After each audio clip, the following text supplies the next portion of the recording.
تسير على السادات مندم، وعليهم لو تلفت الروح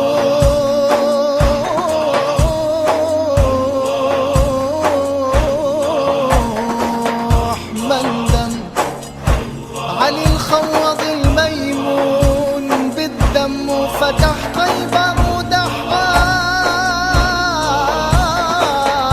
لغوام. رفاعي صاحب السبعين جدنا مدحنا وفي مديح الشيخ جدنا. حنا معروفين منه جدنا أبو حمرا وأبو العرج الميهاب الصغار. سيد أحمد رفاعي تاج الأبطال، سيد أحمد رفاعي تاج الأبطال.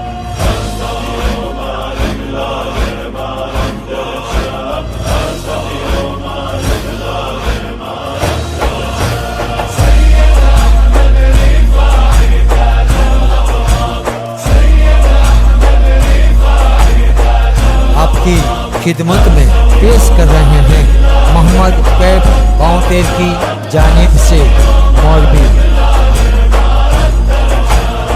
أسد يوم الإملاق ما رد عنان جدنا الغوث الرفاعي ابن السلطان. راياتكم مبنية بأربع أركان، أهل العازم والهمة ذاك الأنسان.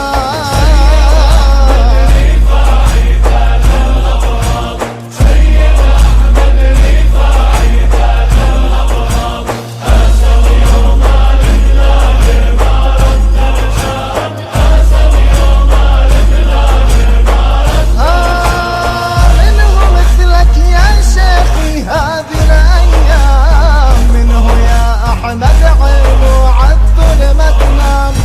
صوم وصلاة وطاعة وصل الأرحام، زهد وعلم وتواضع خلق وأداب.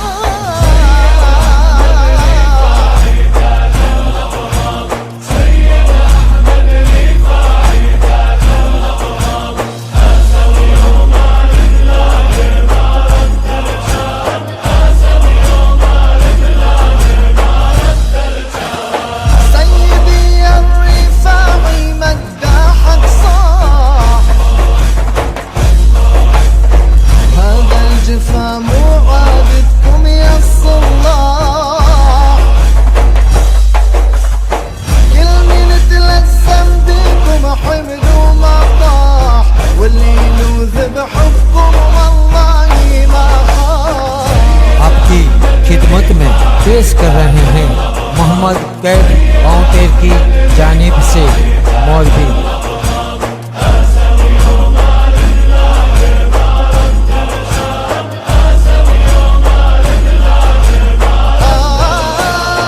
أسوارك جينا نزورك يا أبو العباس، يا ابن الحسين البيكم رافعة الراس. دايما نتنخى بيكم أنتم حراس، يا ساكن أم عبيد أفتح الأبواب.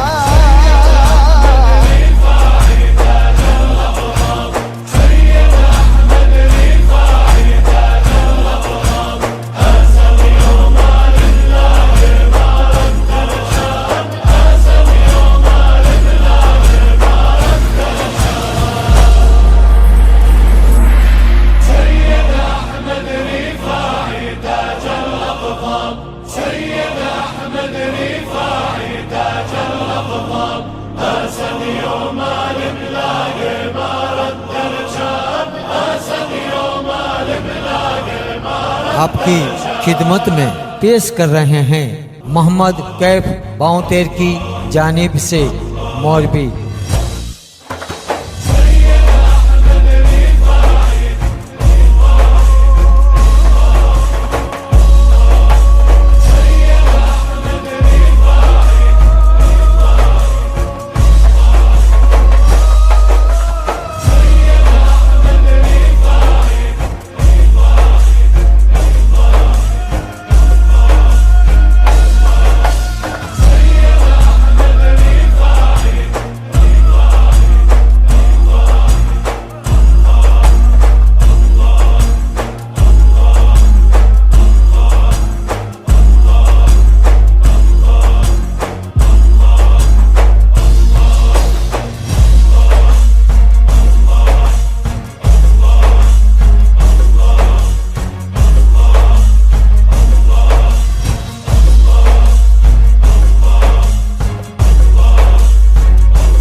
خدمت میں پیش کر رہے ہیں محمد کیف باؤتیر کی جانب سے مولوی۔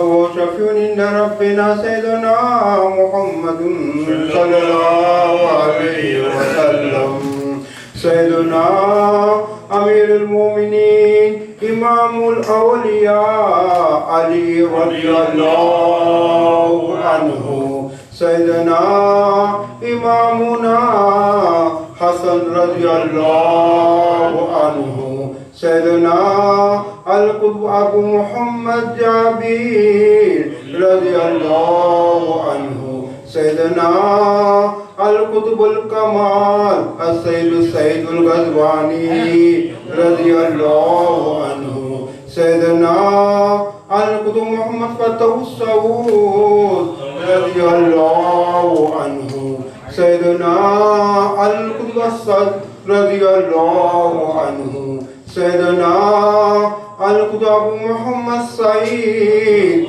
رضي الله عنه سيدنا القطب العارف بالله أبو القاسم أحمد مرواني رضي الله عنه سيدنا القطب أبو إسحاق إبراهيم البصري رضي الله عنه سيدنا القطب الكبير شيخ زين الدين غزواني رضي الله عنه سيدنا القطب محمد شمس الدين معداني مكمل بلاد تركي رضي الله عنه سيدنا القطب محمد تاج الدين رضي الله عنه سيدنا القطب نور الدين أبو الحسن علي رضي الله عنه سيدنا القطب فخر الدين رضي الله عنه سيدنا القطب تقي الدين فقير الواسط العراقي رضي الله عنه لبس الخرقة من شيخ العارف بالله القطب الغوث الفرد الجامع الكبير شمس الإرفاني سلطان العاشقين الشيخ أحمد الكبير رفاعي رضي الله عنه سيدنا القطب الشريف عبد الرحمن الحسن المدني الأطاري رضي الله عنه المعروف ذاته فإنه لبس الخرقة من شيخ الغوث شعيب بن مليان الأندلسي والأسبيلي رضي الله عنه وهو لبسح من شيخ الغوث الأعظم محي الدين عبد القادر الجيلاني رضي الله عنه سيدنا الغوث والقطب العارف بالله شيخ الإسلام القطب الواصل أبو محمد سيدنا ومولانا عبد السلام الماشس الحسن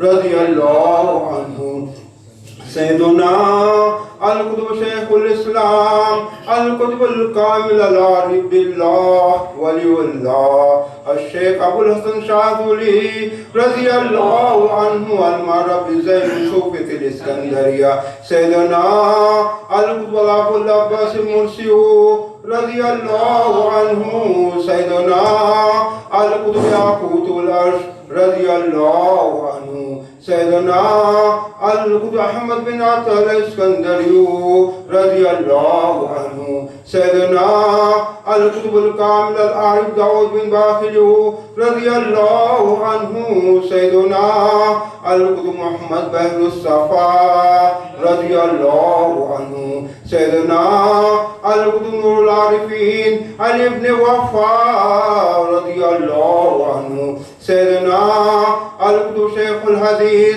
يحيى القادري رضي الله عنه سيدنا القطب العارف بالله أحمد حضرمي رضي الله عنه سيدنا القطب شيخ الحديث أحمد زروق رضي الله عنه سيدنا القطب الفخامي رضي الله عنه سيدنا القطب سنحج الدواري رضي الله عنه سيدنا القطب عبد الرحمن المزدوب رضي الله عنه سيدنا القطب يوسف الفاسي رضي الله عنه سيدنا عبد الرحمن الفاسي رضي الله عنه سيدنا القدوة الواصلين محمد بن عبد الله رضي الله عنه سيدنا القدوة قاسم الخصاصي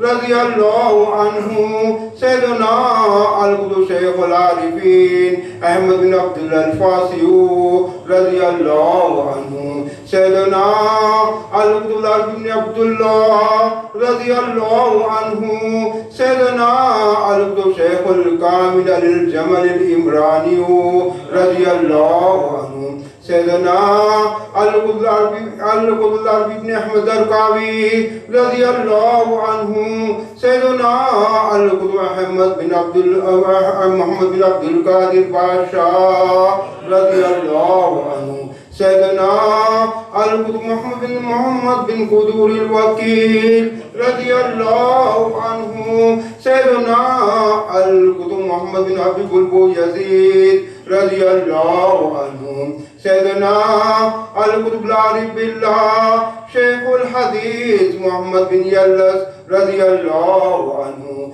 سيدنا القطب شيخ المفسرين العالم العلامة بركة الإسلام ناشر الشريعة والملة والدين محمد هاشم التلمساني الحسن القادري الرفاعي والمشيش والشاذلي رضي الله عنهم سيدنا القطب حفظ اقليم سيد بابا محمد تاج الدين ناپوری رضي الله عنه سيدنا القطب الرباني والغوث الصمداني والفرد الجامع الكبير وشمس الإرفاني ومولى القلندري والصوفي والمجذوبي سيدنا زين الحامل شمس الدين القادر والمشيش والشاذلي وساحر الورد والجيس والرفاعي ونقشبند والتاجي الذي لك الجاس عليه السلام ببعد البقاء حين ارتفعت الزيارة الشريفة سيدنا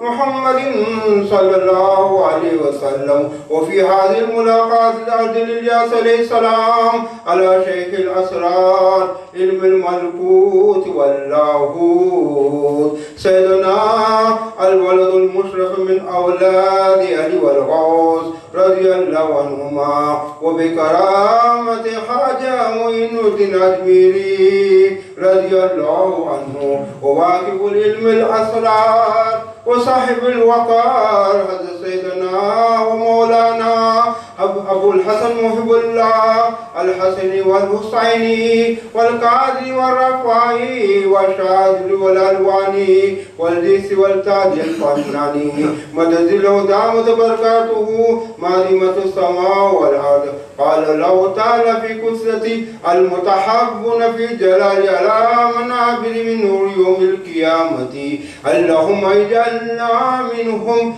الفاتحة أعوذ بالله من الشيطان الرجيم بسم الله الرحمن الرحيم الحمد لله رب العالمين الرحمن الرحيم مالك يوم الدين إياك نعبد وإياك نستعين اهدنا الصراط المستقيم صراط الذين أنعمت عليهم غير المغضوب عليهم ولا الضالين آمين لا إله إلا الله وحده لا شريك له له الملك وله الحمد يحيي ويميت وهو حي دائم لا يموت بيده الخير وهو على كل شيء قدير لا إله إلا الله الملك الحق المبين لا إله إلا الله الواحد القهار رب السماوات والأرض وما بينهما العزيز الغفار لا إله سبحان والحمد لله ولا إله إلا الله والله أكبر ولا حول ولا قوة إلا بالله العلي العظيم سبح قدوس رب الملائكة والروح سبحان الله العظيم وبحمده أستغفر الله العظيم الذي لا إله إلا هو الحي القيوم وأسأل التوبة والمغفرة اللهم لا مانع لما أعطيت ولا معطي لما منعت ولا ينفع الجد منك الجد اللهم صل على محمد النبي الأمي وعلى آله وصحبه وسلم بسم الله الذي لا يضر مع اسمه شيء في الأرض ولا في السماء وهو السميع العليم بسم الله الرحمن الرحيم الحمد لله رب العالمين الرحمن الرحيم مالك يوم الدين إياك نعبد وإياك نستعين اهدنا الصراط المستقيم صراط الذين أنعمت عليهم غير المغضوب عليهم ولا الضالين آمين بسم الله الرحمن الرحيم قل أعوذ برب الفلق من شر ما خلق ومن شر غاسق إذا وقب ومن شر النفاثات في العقد ومن شر حاسد إذا حسد بسم الله الرحمن الرحيم قل أعوذ برب الناس ملك الناس إله الناس من شر الوسواس الخناس الذي يوسوس في صدور الناس من الجنة والناس بسم الله الرحمن الرحيم قل هو الله أحد الله الصمد لم يلد ولم يولد ولم يكن له كفوا أحد بسم الله الرحمن الرحيم قل يا أيها الكافرون لا أعبد ما تعبدون ولا أنتم عابدون ما أعبد ولا أنا عابد ما عبدتم ولا أنتم عابدون ما أعبد لكم دينكم ولي دين بسم الله الرحمن الرحيم الله لا إله إلا هو الحي القيوم لا تأخذه سنة ولا نوم له ما في السماوات وما في الأرض من ذا الذي يشفع عنده إلا بإذنه يعلم ما بين أيديهم وما خلفهم ولا يحيطون بشيء من علمه إلا بما شاء وسع كرسيه السماوات والأرض ولا يئوده حفظهما وهو العلي العظيم سبحان الله والحمد لله ولا إله إلا الله والله أكبر ولا حول ولا قوة إلا بالله العلي العظيم اللهم صل على سيدنا محمد النبي الأمي وعلى آله وصحبه وسلم أستغفر الله الله العظيم لي ولوالدي وللمؤمنين والمؤمنات والمسلمين والمسلمات الأحياء منهم والأموات إنك مجيب الدعوات اللهم افعل بي وبهم عاجلا وآجلا في الدين والآخرة ما أنت له أهل ولا تفعل بنا يا مولانا ما نحن له أهل إنك غفور حليم جواد كريم رؤوف رحيم سبحان الله وبحمده سبحان الله وبحمده سبحان الله وبحمده سبحان الله وبحمده سبحان الله العظيم وبحمده سبحان الله العظيم وبحمده سبحان الله العظيم وبحمده سبحان الله سبحان الله سبحان الله سبحان الله سبحان الله سبحان الله سبحان الله الحمد لله الحمد لله الحمد لله الحمد لله الحمد لله الحمد لله الحمد لله الحمد لله لا إله إلا الله لا إله إلا الله لا إله إلا الله لا إله إلا الله الله أكبر الله أكبر الله أكبر الله أكبر الله أكبر الله أكبر الله أكبر الله أكبر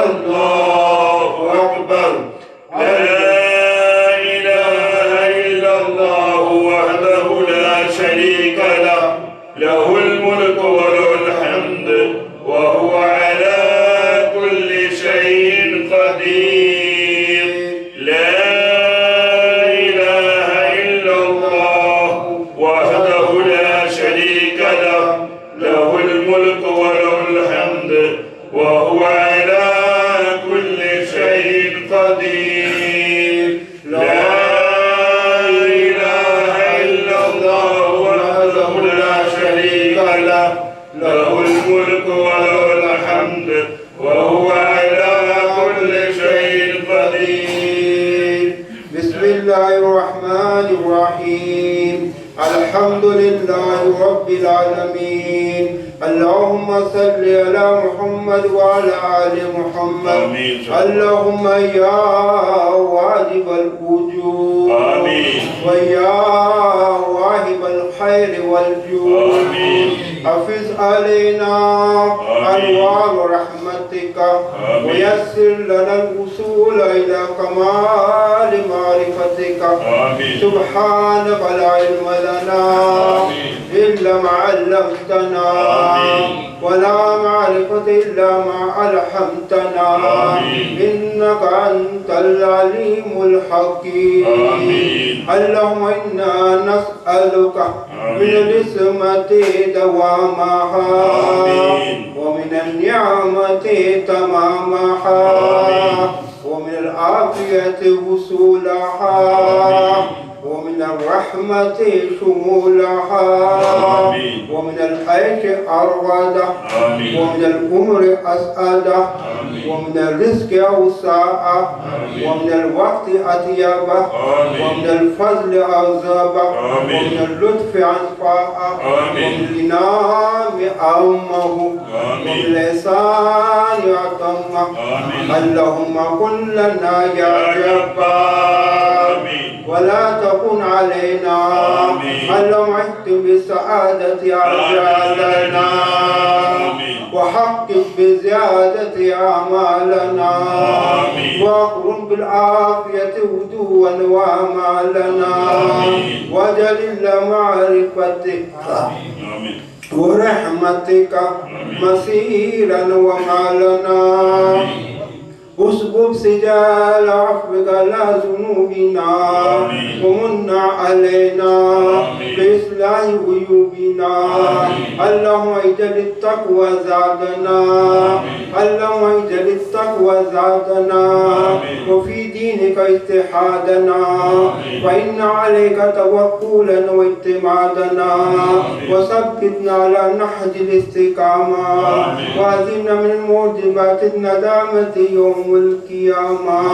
اللهم خفف عنا ثقل الأوزار، اللهم خفف عنا ثقل الأوزار، وارزقنا معيشة الأبرار، واتق ركابنا وركاب آبائنا وأمهاتنا ومشايخنا وأستاذنا من الدين والمظالم والنار برحمتك يا عزيز يا جبار يا كريم يا ستار يا رحيم يا غفار، بمحض فضلك وجودك وكرمك يا أكرم الأكرمين ويا أرحم الراحمين.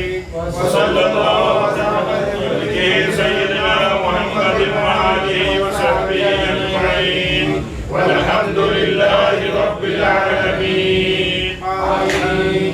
إن الله وملائكته يصلون على النبي يا أيها الذين آمنوا صلوا عليه وسلموا تسليما.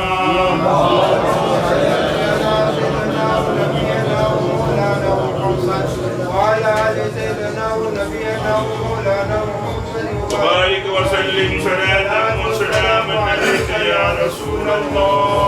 بفضل الشهادة وببركة العزة عما يصفون، وسلام على المرسلين والحمد لله رب العالمين. بسم الله الرحمن الرحيم. ياسين والقرآن الحكيم إنك لمن المرسلين على صراط مستقيم تنزيل العزيز الرحيم لتنذر قوما ما أنذر آباؤهم فهم غافلون. لقد حق القول على أكثرهم فهم لا يؤمنون. إنا جعلنا في أعناقهم أغلالا فهي إلى الأذقان فهم مقمحون، وجعلنا من بين أيديهم سدا فأغشيناهم فهم لا يبصرون. وسواء عليهم أنذرتهم أم لم تنذرهم لا يؤمنون. إنما تنذر من اتبع الذكر وخشي الرحمن بالغيب فبشره بمغفرة وأجر كريم. إنا نحن نحيي الموتى ونكتب ما قدموا وآثارهم وكل شيء أحصيناه في إمام مبين. واضرب لهم مثلا أصحاب القرية إذ جاءها المرسلون إذا أرسلنا إليهم اثنين فكذبوهما فعززنا بثالث فقالوا إنا إليكم مرسلون. قالوا ما أنتم إلا بشر مثلنا وما أنزل الرحمن من شيء إن أنتم إلا تكذبون. قالوا ربنا يعلم إنا إليكم لمرسلون وما علينا إلا البلاغ المبين. قالوا إنا تطيرنا بكم لئن لم تنتهوا لنرجمنكم وليمسنكم منا عذاب أليم. قالوا طائركم معكم وإن ذكرتم بل أنتم قوم مسرفون.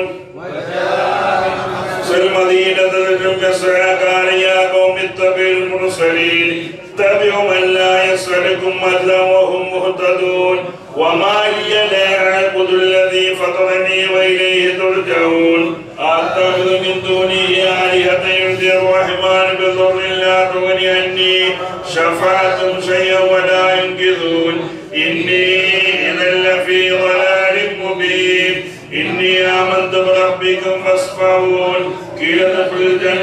قال يا ليت قومي يعلمون بما غفر لي ربي وجعلني من المكرمين وما أنزلنا على قومه من بعده من جند من السماء وما كنا منزلين إن كانت إلا صيحة واحدة فإذا هم خامدون يا حسرتنا اللباب ما يأتيهم من رسول إلا كانوا به يستهزئون ألم يروا كم أهلكنا قبلهم من القرون أنهم إليهم لا يرجعون وإن كل لما جميع لدينا محضرون وأعد لهم الأرض الميتة وأحييناها وأخرجنا منها قوم من يأكلون وجعلنا فيها جنات من نخيل وعناب وفجرنا فيها من عيون ليأكلوا من ثمره وما عملت أيديهم أفلا يشكرون سبحان الذي خلق الأزواج كلها مما تنبت الأرض من أنفسهم ومما لا يعلمون وأعد لهم الليل نسلخ منه النهار فإذا هم مظلمون والشمس تجري مستقر لها ذلك تقدير العزيز العليم ولقد قدرناه منازل حتى عاد كالرجل القديم لا الشمس ينبغي لها أن تدرك القمر ولا الليل سابق النهار وكل في فلك يسبحون وأعد لهم أنا حملنا ذريتهم في الفلك المشحون وخلقنا لهم من مثله ما يركبون وإن نشأ نغرقهم فلا صريخ لهم ولا هم ينقذون إلا رحمة منا متاعا إلى حين وإذا كلهم اتقوا ما بين أيديكم وما خلفكم لعلكم ترحمون وما تأتيهم من آية من آيات ربهم إلا كانوا عنها معرضين وإذا قيل ربكم مما رزقكم الله قال الذين كفروا للذين آمنوا ونرجو أن لو يشاء الله وتركه إن أنتم إلا في ضلال مبين ويقولون متى هذا الوعد إن كنتم صادقين ما يضر إلا صيحة واحدة تأخذهم وهم يخصمون فلا يستطيعون توصية ولا إلى أهلهم مرجعون ونفخ في الصور فإذا هم لجثة إلى ربهم ينسلون قالوا يا ويلنا من بعثنا مرقدنا هذا ما وعد الرحمن وصدق المرسلون إن كانت إلا صيحة واحدة فإذا هم جميع لدينا محضرون فاليوم لا تظلم نفس شيئا ولا تجزون إلا ما كنتم تعملون إن أصحاب الجنة اليوم في شغل فاكهون هم وأزواجهم في ظلال الأرائك متكئون لهم فيها فاكهة ولهم ما يدعون سلام قولا من رب رحيم وامتازوا اليوم أيها المجرمون ألم أعهد إليكم يا بني آدم ألا تعبدوا الشيطان إنه لكم عدو مبين وليعبدوني هذا صراط مستقيم ولقد ضل منكم جبلا كثيرا فلم تكونوا تعقلون هذه جهنم التي كنتم توعدون اصلوها اليوم بما كنتم تكفرون اليوم نختم على أفواههم وتكلمنا أيديهم وتشهد أرجلهم بما كانوا يكسبون ولو نشاء لطمسنا على أعينهم فاستبقوا الصراط فأنى يبصرون ولو نشاء لمسخناهم على مكانتهم فما استطاعوا مضيا ولا يرجعون ومن نعمره ننكسه في الخلق فلا يأكلون وما علمناه الشعر وما ينبغي له إن هو إلا ذكر وقرآن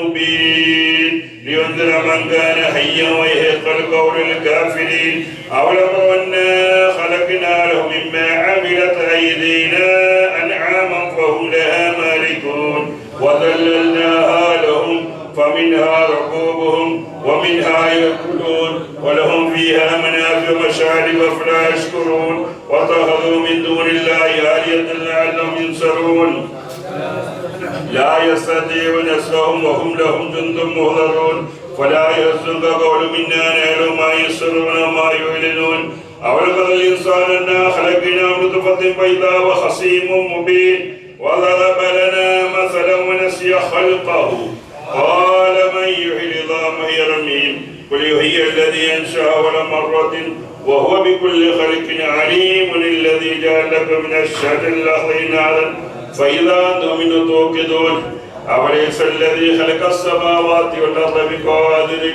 ألا يخلق مثلهم بلى هو الخلاق العليم إنما أمره إذا أراد شيئا أن يقول له كن فيكون فسبحان الذي بيده ملكوت كل شيء وإليه ترجعون صدق الله العلي العظيم وصدق ورسوله النبي الكريم ونحن على ذلك من الشاهدين الشاكرين والحمد لله رب العالمين. آج کا عروس آل رسول اولاد علی ابراہیم سمرقندی رضی اللہ ان کا عروس ہے. ان کا زین الدین عمر مدنی تبو تابعین 1200 سال پرانا مزارات ہے. سب اپنے پاس کاغذ ہے موڑی بادشاہ کاغذ ہے. یہ کاغذ ترجمہ کیا 2007 میں مراٹھی میں. یہ کاغذ اپنے پاس 1200 سال پرانا. 1200 سال امام موسیٰ قاضی جعفر صادق کا فرزند کون؟ موسیٰ. آپ کدھر دیکھنا ادھر دیکھنا امان سنا موسیٰ قاضی کدھر گیا آپ کا دماغ ادھر ہے. فرزند موسیٰ قاضی رضی اللہ عنہ فرزند ابراہیم صاحب بیٹا. موسیٰ قاضی میں کتنا اولاد ہے؟ 50 اولاد 4 بیوی ہے. یہ میں کی دیدی سے ایک لڑکا ہے کس کو موسیٰ قاضی. ان کا اولاد میں خواجہ معین الدین. ادریس کا بھائی ہے کون؟ ابراہیم صاحب کا. ان کا عروس ہے آج. عمر مدنی کا جنازہ یہ پڑھا ہے سب لکھا ہے. ان کا بارے میں تھوڑا مختصر میں ارمان مولانا تھوڑا مختصر میں پڑھے گا بتائے گا مختصر میں. پھر ایک نعت بننے کا عارف آیا. دوسرا کون؟ دوسرے ایک لڑکا ہے بولا ہے ناگپور سے. ایک نعت پھر اپنا کو فل پیش کرے گا. باہر کے لوگ آیا سب کو جانے کا ہے. عثمان بھائی بولے جلدی جانے کا تو تھوڑا ہے فاتحہ قبول آنا چاہیے. قاضی صاحب انشاءاللہ تھوڑا مختصر میں ابراہیم سمرقندی. دوسرا حبیب البصری عباس الحاروی احمد البلخی علی البغدادی یہ سب تابعین ہیں تبو تابعین. ان کا ساتھی لوگ سورت میں کدھر کون سی جگہ تابعین کا مزار راندیر میں. ان کا ساتھ میں لوگ آئے. اب اپنے ادھر قدر میں یہ آپ کا پڑھتا تھا فخر الدین شاہ. یہ آپ کا بھائی کا پاس ہے نام سلسلہ صاحب ہے ان کا پاس سجرہ میں ہے. قاضی فخر الدین شاہ ان کا مزار ہے ادھر قاضی جامعہ مسجد کا. ایسا بڑا ہستی لوگ ادھر. ایسا اپنے لوگ کیا ہوا قدر ہے. معلومات چھوڑو قدر چاہیے نا پہلے. معلومات بعد میں آئے گا. سب آدمی خواجہ کا پاس جا رہا تاج الدین باغ کے پاس جا رہا ادھر نہیں آ رہا کوئی. میں آج میں ہی بولا عمر مدنی کا اپنے انتقال ادھر نہیں آنا چاہیے. مدینہ میں آپ کوئی ٹینشن نہیں قرآن سنے گا. ادھر کیا کتا آئے گا سمجھے نہیں. خواجہ کا بشارت میں سب کرنا اوکے. ادھر انتقال نہیں آنا چاہیے. تو تھوڑا مختصر میں بولے گا ان کو بمبئی جانے کا ہے ان کو پونے کا جانے کا ہے ان کو جالنے جانے کا ہے. تھوڑا بیٹھنے کا کاشف بسم اللہ تھوڑا مختصر میں بولا. پھر ایک آدمی نعت پڑھے گا. ابا احمد محمد امین. احمد ابا رکھا ان کا ابا محمد امین الدین. احمد امین احمد ان کا ابا سالمیہ قادری. دونوں کے ایک ٹائم میں خلافت دیا. کون؟ قادریت اللہ. ان کا اولاد ہے تینوں. قادریت اللہ کیا نام رکھا؟ محمد امین. نہیں صحیح ہے غلط ہے؟ یہ جامع مسجد ان کا مزار ہے. سالمیہ قادری کو ان کا ابا کو ایک ہی ٹائم میں خلافت دیا. کون دیا؟ قادری دولا جستی دولا. یہ باقی کیا؟ قادری دولا کا عبد المقتدر عبد القدیر ان کا اولاد تھی نا. باقی آپ کا بھائی اور بھائی سالمیہ قاضی کا 7 میں پیر بھائی, خلافت میں پیر بھائی, شہر جنر کا قاضی کون بنا ہے, خلافت کون دیا, فاضل الرسول عثمان بن عفان رضی اللہ عنہ کا اولاد فاضل الرسول. قادر مقتدر آقا عبد القدیر ان کا سالمیہ قاضی تاجدار جنر. جنر کو ان کا مرید کو معلوم نہیں, ہمارے پیر کون ہے, یہ ایوب بھائی صاحب کو معلوم ہے. ہمارا سلام ان کے بیچتا کس کو, سالمیہ قاضی کی. سالمیہ قاضی کا سلام اپنے کو بیچتا. بیچ میں کون ہے, یہ پڑاستی ہے کون, آپ کا ابا, یہ میں ہی بولنے کچھ. محمد امین الدین نام رکھا, کون رکھا, قاضی دورہ کیا رکھا, محمد امین الدین. دین کا امین, دین کا امین کا مطلب کیا, امین کا ہوتا ہے کیا, مولانا لوگ نہیں تھا, امین کا ہوتا ہے کیا, امانت دار. دین کا امانت دار کون رکھا, ان کا پیر. ماشاءاللہ والے گاپا ایسا قاضی نہیں بنایا ابھی تک, نہیں پکا قاضی بنانے کا ہے, نہیں. حضرت علی مرتضیٰ رضی اللہ تعالیٰ عنہ, آپ بے شمار اور لازوال خوبیوں کے حامل ہیں. آپ قطب ہیں, سماعت کریں, تھوڑی دیر توجہ دیں. آپ قطب ہیں, آپ روشن ضمیر ہیں, آپ تجلی الہی کے حامل ہیں, آپ جلوہ الہی سے منور ہیں, اور آپ آل رسول اور شیخ الحدیث بھی ہیں. سبحان اللہ. حضرت سیدنا امام ابراہیم النقیب سمرقندی رضی اللہ تعالیٰ عنہ کی زندگی کو دیکھیں. صرف 9 سال کی عمر میں آپ نے قرآن شریف کا حفظ کیا, یعنی حافظ ہو گئے صرف 9 سال کی عمر میں. پھر اعلیٰ تعلیم کے لیے اور مزید دیکھیں آپ, سونے پہ سہاگا کیا ہے, ایسے اساتذہ اکرام کی بارگاہ میں آپ نے زانو تلمذ طے کیا ہے, یعنی علم حاصل کیا ہے جس کا ہم تصور نہیں کر سکتے ہیں. اعلیٰ تعلیم کے لیے آپ دیگر اور بڑے بڑے اساتذہ اکرام کی بارگاہ تک رسائی حاصل کی. ان مقدس علماء صوفیہ کی بارگاہ میں تعلیم جاری رکھا. لیکن اس دوران, یعنی اساتذہ اکرام تو بہت تھے, لیکن اس دوران ایک ایسے استاد کی بارگاہ میں آپ نے زانو تلمذ طے کیا, یعنی علم حاصل کرنے کے لیے گئے کہ جن کے علم و عرفان اور فقہی علم کا کوئی ثانی نہیں ملتا تھا. وہ کون ہے, وہ ذات مقدسہ کون ہے, آگے سماعت کریں گے آپ, مچل جائیں گے انشاءاللہ. انہوں نے ہی آپ پر خاص توجہ فرمائی. یہ شخصیت نے ہی حضرت امام ابراہیم النقیب سمرقندی رضی اللہ تعالیٰ عنہ کی ذات اقدس پر خاص توجہ فرمائی, اور بہت محنت کیا آپ نے, اور آپ کو علم کا مہر دعویٰ بنا دیا.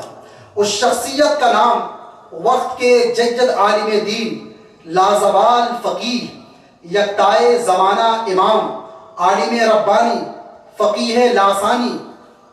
کون؟ 4 اماموں میں سے فقہی امام حضرت امام مالک جو کہ دوسرے امام ہیں, فقہی مسائل جو امام ہیں, دوسرے امام ہیں حضرت امام اعظم کے بعد. حضرت سیدنا امام ابراہیم النقیب سمرقندی رضی اللہ تعالیٰ عنہ حضرت سیدنا امام مالک رضی اللہ تعالیٰ عنہ کی بارگاہ میں علم حاصل کیا تھا. اتنا علم آپ کو دیا حضرت سیدنا امام مالک نے, نہ صرف ظاہر علم بلکہ باطنی علم سے بھی آپ کو نوازا ہے. حضرت امام مالک کی ایک کتاب, مشہور کتاب ہے موطا امام مالک, حدیث کی کتاب ہے, بہت مشہور کتاب ہے. حضرت سیدنا امام ابراہیم النقیب سمرقندی رضی اللہ تعالیٰ عنہ بڑی محبت اور بڑے جنون کے ساتھ اس کتاب کا مطالعہ کیا کرتے تھے, اور یہ معاملہ حضرت امام مالک دیکھا کرتے تھے. سبحان اللہ. حضرت سیدنا امام مالک رضی اللہ تعالیٰ عنہ کے بعد آپ اسپین اور ایجپٹ کا رخ کیا. کس کے لیے؟ علم حاصل کرنے کے لیے. جب آپ اسپین میں قدم رکھا تو آپ نے شہرت یافتہ عالم دین حضرت علامہ یحییٰ ابن مضرع القیس سے مزید حدیث مبارکہ کی تعلیم حاصل کی، اور آپ جب ایجپٹ تشریف لے گئے یعنی مصر تشریف لے گئے، اس وقت کے اکابر علماء یعنی بڑے بڑے اساتذہ کرام جیسے حضرت لیث ابن سعد، عبداللہ ابن وہاب اور عبد الرحمن بن قاسم رضی اللہ عنہ مجمعین کی بارگاہ میں آپ نے زارو تلمس طے کیا، اور پھر آپ شیخ الحدیث بن گئے، یعنی حدیثوں کے شیخ بن گئے۔ آپ کو لاکھوں حدیث مبارکہ زبانی یاد ہے، ایک دو نہیں، ہزار دو ہزار نہیں، لاکھوں احادیث مبارکہ زبانی یاد ہے، اور ان لاکھوں میں سے 10,000 حدیث مبارکہ ایسے ہیں جس کو آپ نے سند اور راوی کے ساتھ یاد رکھا ہے، سبحان اللہ۔ یعنی ہر حدیث کے راوی اور ہر حدیث کی سند، ایک حدیث کے کتنے راوی ہیں، کتنے صحابہ اکرام نے روایت کیا ہے، سب کو 10,000 حدیث مبارکہ ایسی یاد ہے آپ کو روایت کے ساتھ۔ حضرت معروف کرخی رضی اللہ تعالیٰ عنہ کے زمانے کے بزرگ ہیں آپ، حضرت معروف کرخی رضی اللہ تعالیٰ عنہ۔ پھر جب آپ تعلیم حاصل کر لیے تو پلٹ کر پھر اپنے استاد، چہیتے استاد حضرت امام مالک کی بارگاہ میں تشریف لے گئے، چونکہ حضرت امام مالک آخری وقت میں بڑے بیمار چل رہے تھے، ذوق کا عالم تھا، کمزوری لاحق ہو گئی تھی، اپنے استاد کا خدمت آخری وقت تک کرتے رہے، جب تک کہ حضرت امام مالک اس دنیا سے وصال نہیں فرما گئے۔ پھر اس کے بعد مدینے سے آنے کا سلسلہ جاری رہا۔ حضرت سیدنا تبو تابعین حضرت زین الدین عمر المدنی الحنفی رضی اللہ تعالی عنہ سے آپ کی ملاقات اسپین کی سرزمین پر ہوئی، اسپین کی سرزمین پر۔ زین الدین عمر المدنی سمجھا آپ کو؟ سمجھا زین الدین عمر المدنی کو؟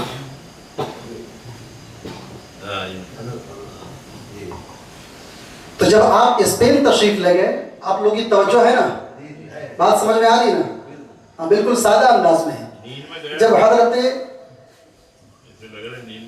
اسپین تشریف لے گئے، دیکھیے بہت اہم بات ہے یہ چیزیں بار بار نہیں ملتی، سمجھ میں آ رہی بات؟ بہت باربرکت چیز ہے، زندگی میں کام آنے والی چیز ہے، یہ ہمارے لیے قیامت کے دن بخشش کا ذریعہ بنے گا انشاءاللہ۔ سماعت کریں، حضرت تبو تابعین شیخ الحدیث حضرت علامہ مولانا زین الدین عمر المدنی الحنفی المعروف قطب شاہ فقیر پیر بابا رضی اللہ تعالیٰ عنہ سے جب آپ کی ملاقات ہوئی تو آپ بڑے خوش ہوئے، اس لیے کہ آپ آل رسول بھی تھے، اس لیے کہ آپ آل رسول بھی تھے، اور حضرت سیدنا عمر مدنی کے ساتھ قافلے کے ساتھ ہندوستان تشریف لائے، اور آپ نے جنر میں قیام فرمایا، جنر میں قیام فرمایا۔ بڑی مختصر بیان کر رہا ہوں۔ جنر کا القریش قبرستان جس میں ہم اور آپ ابھی اس وقت بیٹھے ہوئے ہیں، اور حضرت سیدنا امام ابراہیم النقیب سمرقندی رضی اللہ تعالیٰ عنہ کا تذکرہ سماعت کر رہے ہیں۔ جنر کا اہل قریش قبرستان جس کو اہل قریش قبرستان بھی کہا جاتا ہے، ایک ایسا برگزیدہ قبرستان ہے اور بابرکت مقام ہے کہ جس کے گود میں بڑے بڑے اولیاء اکرام آرام فرما ہیں، بڑے بڑے اولیاء اکرام۔ آپ اس روم میں جائیں گے، اس کمرے میں جائیں گے تو حضرت سیدنا احمد البلخی رضی اللہ تعالیٰ عنہ کی مزار مبارکہ ہے، جیسا کہ حضرت سید آل رسول اولاد علی حضرت سید محب اللہ الحسنی والحسینی نے بھی بیان فرمایا آپ کو۔ سبھی تابعین ہیں، سبھی تبو تابعین ہیں۔ تو ایسے ایسے برگزیدہ اولیاء اکرام اس جنر کے اہل قریش قبرستان میں آرام فرما ہے، اور دیکھیے آپ کے اس جنر کی سرزمین میں اہل قریش قبرستان میں حضرت سیدنا عمر مدنی رضی اللہ تعالیٰ عنہ کے حضرت سیدنا عمر مدنی رضی اللہ تعالیٰ عنہ کے خدام کتنے تھے، اور یہ بھی بڑے بڑے مقام کے فائز، بڑے بڑے مقام پر فائز تھے یہ اولیاء اکرام۔ یہاں مزار مبارکہ ہے، آپ زیارت کریں۔ آئیے سلطان الحمید حضرت حمزہ اسد الالہی نصر شاہ رفاعی رضی اللہ تعالیٰ عنہ آپ کے اس اہل قریش قبرستان میں آرام فرمائیں۔ حضرت سیدنا فقیر درویش شاہ الحمید شاہو شاہ رفاعی رضی اللہ تعالیٰ عنہ اسی قبرستان میں آرام فرمائیں۔ فقیر شیخ محمد کمال الدین کلمل شاہ فقیر پیر بابا رضی اللہ تعالیٰ اسی قبرستان میں آرام فرما ہے. فقیر حیدر علی شاہ پیر بابا رفاعی رضی اللہ تعالیٰ یہ بھی اسی قبرستان میں آرام فرما ہے. اور بہت اسماء ہیں، بہت سارے نام ہیں جن کو بیان کرتا جاؤں تو وقت نکل جائے گا. بے شمار اولیاء کرام آرام فرما ہے. اس لیے یہ قبرستان بہت بابرکت ہے. اور اس قبرستان میں حضرت سیدنا زین الدین عمر المدنی الحنفی رضی اللہ تعالیٰ عنہ کے آستانے میں بڑے بڑے اولیاء کرام ہندوستان کے کونے کونے سے تشریف لا کر یہاں پر فیوز و برکات حاصل کرتے تھے. کیونکہ ان اولیاء کرام کو معلوم تھا. آپ کو ایک بات بتاتا ہوں، یہاں پر حضرت خضر علیہ السلام کی آمد ہوتی ہے. سبحان اللہ، حضرت خضر علیہ السلام کی آمد ہوتی ہے. اور یہ اولیاء کرام صرف اس مقصد سے آتے تھے کہ یہاں پر چلا کریں اور ان اولیاء کرام سے فیوز و برکات حاصل کریں اور یہاں پر خضر علیہ السلام کا دیدار اپنی کھلی آنکھوں سے نہیں، خواب میں نہیں، ماتھے کی آنکھوں سے کھلی دیدار کریں. ان اولیاء کرام کا بھی ذکر ہے لیکن ان کے نام بہت لمبے ہیں، بہت بے شمار نام ہیں. کبھی انشاءاللہ العزیز بیان کروں گا، وقت بہت کم ہے. آئیے حضرت سیدنا زین الدین عمر المدنی الحنفی رضی اللہ تعالیٰ عنہ کی بارگاہ میں، چونکہ حضرت سیدنا زین الدین عمر المدنی الحنفی رضی اللہ تعالیٰ عنہ بعد نماز مغرب عبادت میں مشغول رہتے تھے. عبادت میں کسی کی جرت نہیں ہوتی تھی، کسی کی ہمت نہیں ہوتی تھی کہ آپ کی بارگاہ میں اس وقت کوئی آ جائے. لیکن حضرت سیدنا امام ابراہیم النقیب سمرقندی رضی اللہ تعالیٰ عنہ جب کبھی اس وقت تشریف لاتے تھے آپ کی بارگاہ میں تو آپ ادب کے ساتھ کھڑے ہو جاتے اور استقبال کرتے، اور پھر معرفت اور روحانیت کی بات ہوا کرتی تھی آپ دونوں کے درمیان. جب حضرت سیدنا زین الدین عمر المدنی الحنفی رضی اللہ تعالیٰ عنہ کا انتقال ہو گیا 215 ہجری میں، تو آپ ہی نے جنازے کی نماز پڑھائی تھی. حضرت سیدنا امام ابراہیم النقیب سمرقندی رضی اللہ تعالیٰ عنہ نے ہی جنازے کی نماز پڑھائی تھی. ایسے برگزیدہ ولی ہیں، یہ ایسے برگزیدہ ولی ہیں کہ جب چونکہ ہر روز کا یہ معمول تھا کہ آپ جو ہے 12 رکعت تہجد کی نماز ادا کرتے تھے ہر روز کا، کبھی ناغہ نہیں ہوتا تھا، کبھی ناغہ نہیں. 12 رکعت آپ تہجد کی نماز ادا کرتے تھے. لیکن ایک رات جب آپ 19 ذی القعدہ کی رات تہجد کی نماز ادا کرنے کے بعد قرآن شریف کی تلاوت فرما رہے تھے تو آپ کی نظر سے 5ویں پارے کی آیت سورہ نساء کی آیت نمبر 100 ہے. وہ آیت کریمہ کیا ہے؟ وَمَنْ يُحَاجِرْ فِي سَبِيلِ اللَّهِ يَجِدْ فِي الْأَرْضِ مُرَاغَمًا كَثِيرًا وَسَعَةً وَمَنْ يَخْرُجْ مِنْ بَيْتِهِ مُهَاجِرًا إِلَى اللَّهِ وَرَسُولِهِ ثُمَّ يُدْرِكُهُ الْمَوْتُ فَقَدْ وَقَعَ أَجْرُهُ عَلَى اللَّهِ وَكَانَ اللَّهُ غَفُورًا رَحِيمًا. ترجمہ ہے، اور جو اللہ کی راستے میں ہجرت کیا وہ زمین میں وسعت والا آسرا پائے گا، بڑی وسیع آسرا پائے گا. یعنی جو اللہ کی راہ میں جب ہجرت کرتا ہے تو اس کا ٹھکانہ، اس کا کھانا پینا، اس کی حفاظت، الغرض کے ہر چیز کا انتظام اللہ خود فرماتا ہے. اللہ خود فرماتا ہے.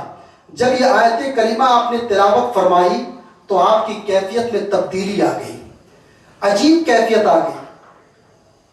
یہ کیفیت آپ کے بازو میں قبرستان ہے 2 بزرگان دین کے.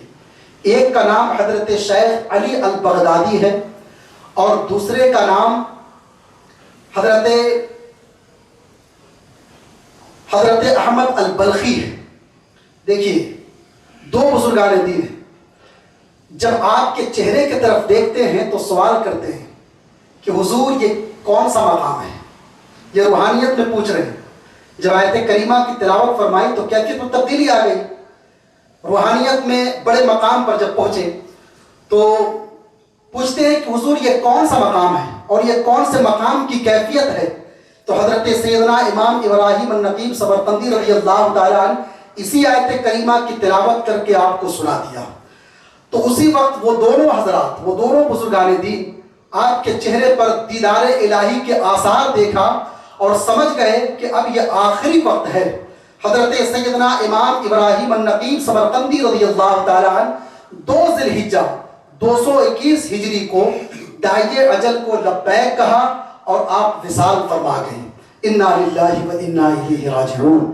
یہ حضرت سیدنا امام ابراہیم النقی سمرقندی رضی اللہ تعالیٰ عنہ کی مختصر حالات زندگی ہے۔ ایک واقعہ، چونکہ واقعات تو بہت بے شمار ہیں، اولیاء کرام کے واقعات کم نہیں ہوتے، چلتے پھرتے وہ واقعات نہیں رہتے، کرامات نہیں رہتے ہیں۔ وہ ان کی کرامت ہمیں اور آپ کو سمجھ نہیں آئے گی، لیکن روح میں تازگی لانے کے لیے ایک واقعہ آپ کے گوشے گزار کرنا چاہتا ہوں۔ حضرت سیدنا ابراہیم سمرقندی رضی اللہ تعالیٰ عنہ، یہ کرامت ہے، ان کی کرامت ہے۔ اس بورڈ میں کرامت لکھا ہوا ہے۔ جب بھی آپ درگاہ میں آئیں تو بورڈ کو پڑھیں، مقام کیا ہے آپ کے، کس طرح آپ ہندوستان تشریف لائے، سب کچھ چھوڑ دیا آپ نے۔ آپ کے دور میں ایک شیخ احمد نامی شخص تھا، شیخ احمد نامی شخص، اس کی شادی ہوئی اور اللہ نے اولاد سے بھی نوازا، لیکن جب بھی بچہ پیدا ہوتا وہ 3 بار حق حق حق کہتا اور زندہ نہیں بچتا، انتقال کر جاتا۔ اس کی بیوی رو رو کر حضرت سیدنا امام ابراہیم النقی سمرقندی رضی اللہ تعالیٰ عنہ کی بارگاہ میں فریاد سنانے لگی۔ یہ آپ کے ظاہری زندگی کا واقعہ ہے، ظاہری زندگی آپ کے دور میں۔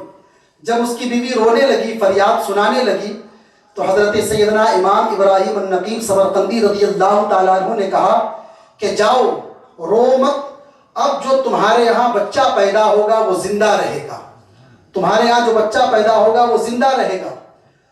اس کو تسلی تو نہ ہوئی، لیکن دوسرے طرف چونکہ ولی کی زبان ہے، رب تبارک و تعالیٰ ولی کی دعا اور ولی کی زبان سے نکلی ہوئی بات کو رد نہیں فرماتا ہے۔ جب وہ گھر پہنچتی ہے کچھ دن کے بعد اس کے یہاں بچہ تولد ہوتا ہے۔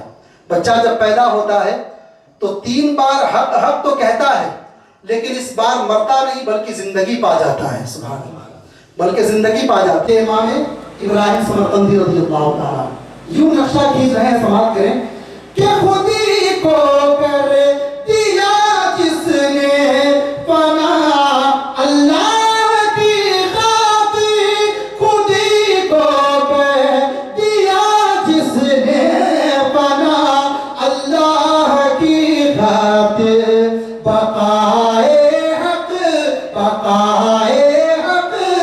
سے واصل ہے یہ ابراہیم سمرقندی، حق سے واصل ہے یہ ابراہیم سمرقندی۔ اور خدا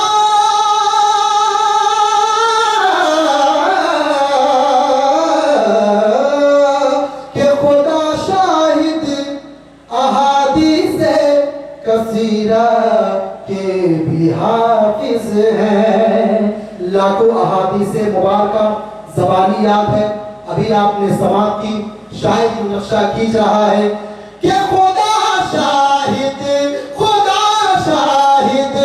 احادیث کثیرہ کے بھی حافظ ہیں، خدا شاہد احادیث کثیرہ کے بھی حافظ ہیں، کلام اللہ کے عامل، کلام اللہ کے عامل ہے ابراہیم سمرقندی، شان علم مالک ہے یہ ابراہیم سمرقندی۔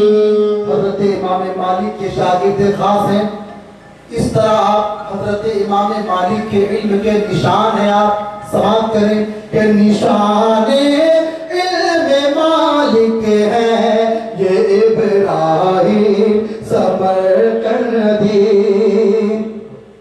سخی ابن سخی ہیں، دیتے ہیں سب کو برابر، یہ سخی ابن سخی ہیں، دیتے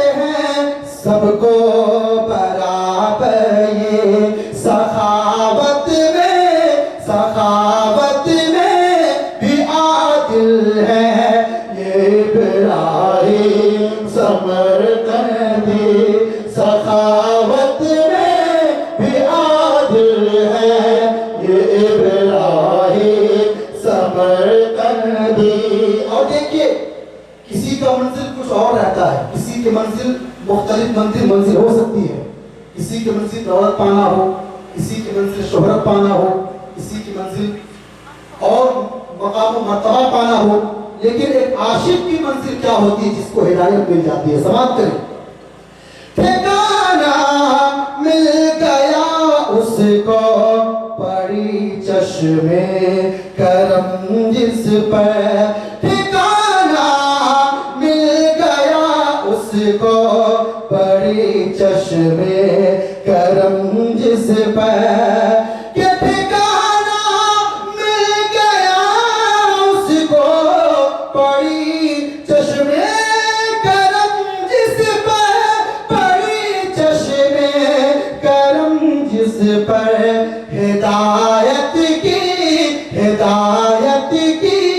وہ منزل ہے یہ ابراہیم سمرقندی, ہدایت کی وہ منزل ہے یہ ابراہیم سمرقندی. ہے 1226واں عرس یہ, ہے 1226واں عرس یہ, مناؤ خوشی جھوم کے, مناؤ خوشی جھوم کے, میرے ساتھ مل کے پڑھیں, مناؤ خوشی جھوم کے, مناؤ خوشی جھوم کے, ہے 1226واں عرس یہ, مناؤ خوشی جھوم کے, مناؤ خوشی جھوم کے, کہ ہنسی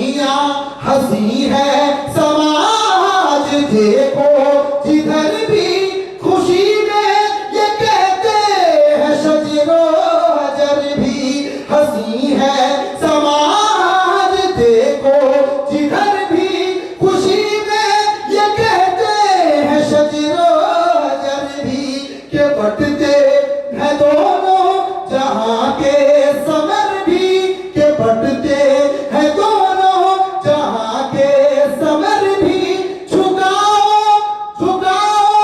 ادب میں یہاں اپنا سر بھی, جھکاؤ ادب میں یہاں اپنا سر بھی, مدینہ مقدس سے آئے ہیں یہ, مدینہ مقدس سے آئے ہیں یہ, مناؤ خوشی جھوم کے, مناؤ خوشی جھوم کے, ہے 1226واں عرس یہ, مناؤ خوشی جھوم کے.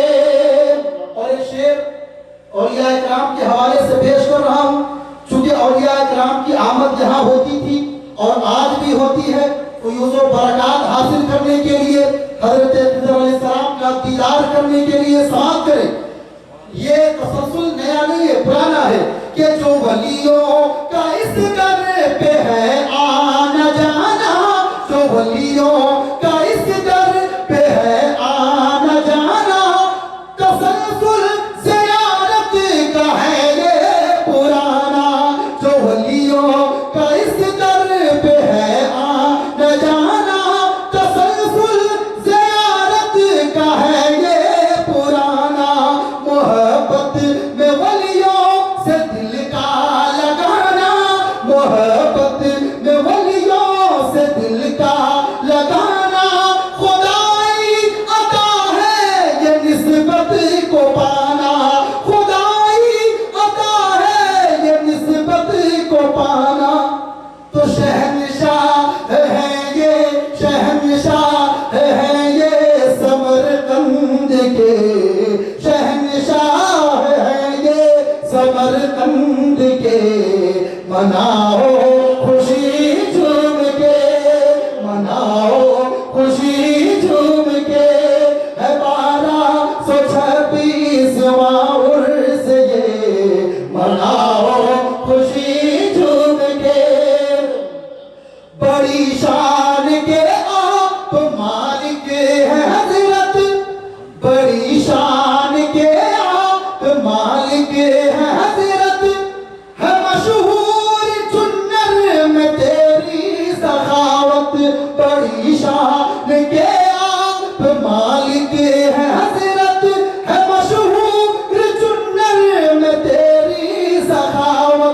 غریبوں فقیروں پہ کرتے ہیں شفقت، غریبوں فقیروں پہ کرتے ہیں شفقت، سخی ہے گھرانہ لٹاتے ہیں دولت، سخی ہے گھرانہ لٹاتے ہیں دولت، تو علی کے گھرانے، علی کے گھرانے کے تارے ہیں یہ، علی کے گھرانے کے تارے ہیں یہ، مناؤ خوشی جھوم کے، مناؤ خوشی جھوم کے۔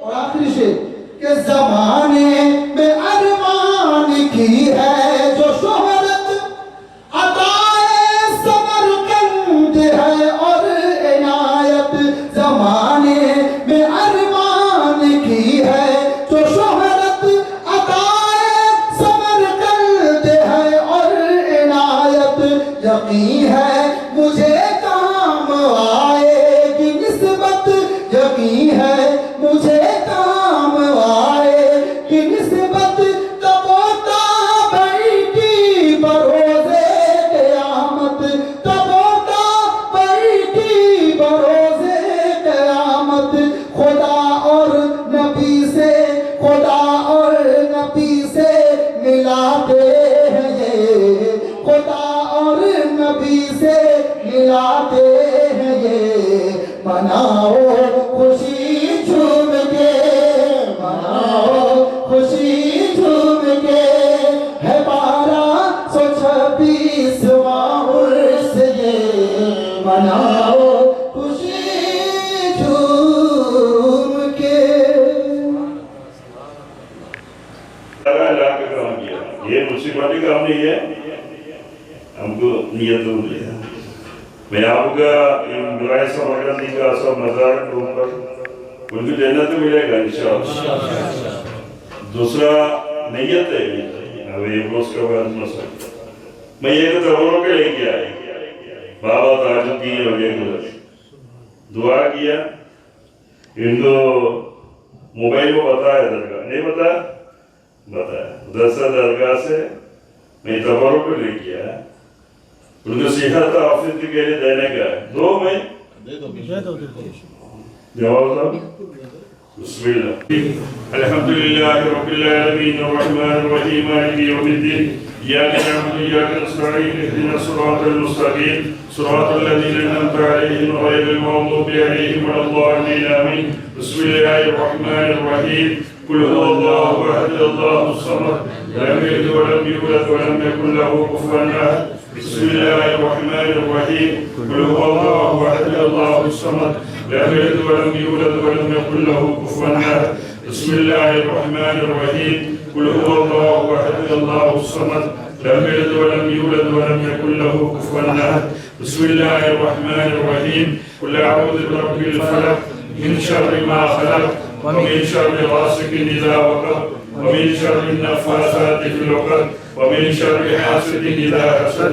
بسم اللہ الرحمن الرحیم، قل اعوذ برب الناس ملک الناس الہ الناس من شر الوسواس الخناس الذي يوسوس في صدور الناس من الجنة والناس۔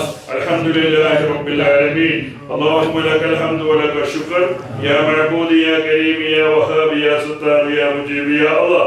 اللهم صل على سيدنا محمد وعلى آل سيدنا ونبينا ومولانا محمد، صلاة وسلام عليك يا رسول الله۔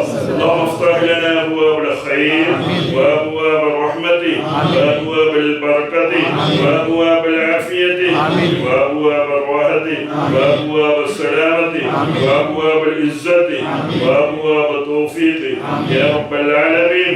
اللهم مرحبا، اللهم مرحبا، عيد الحج يا رب العالمين۔ اللهم ربنا آتنا في الدنيا حسنة وفي الآخرة حسنة وقنا عذاب النار۔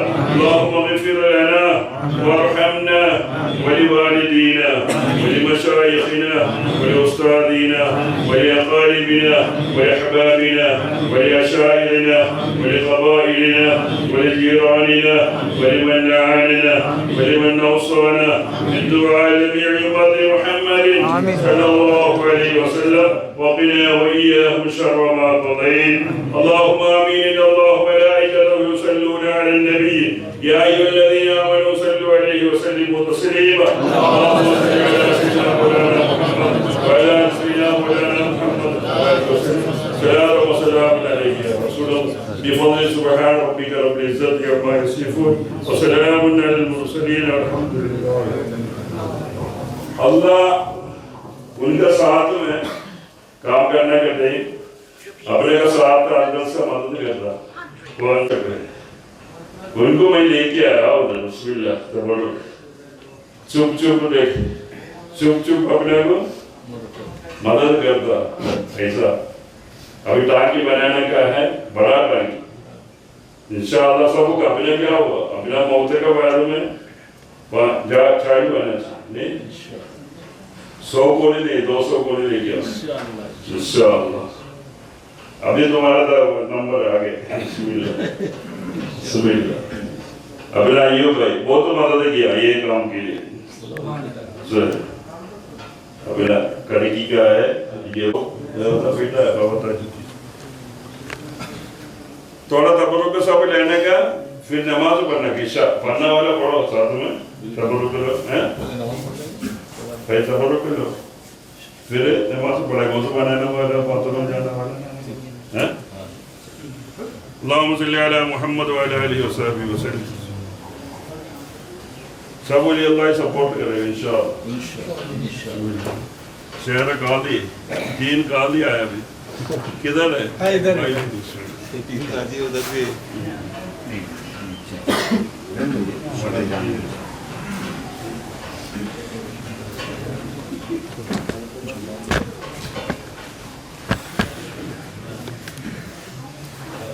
وضو بنانے والا بالا اذان کرنا کا ڈاکٹر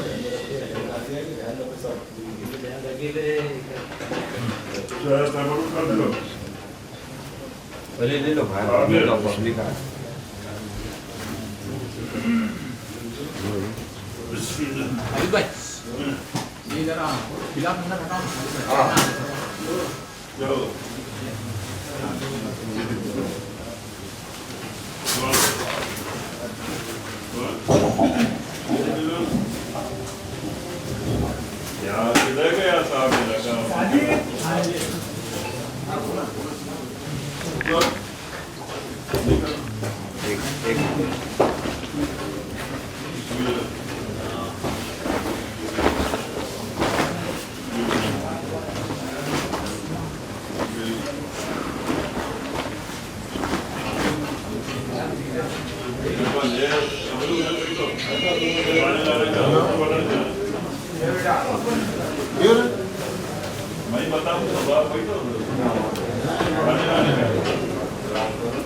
أنا أريد أسير على السادات مندم وعليهم لو تلفترون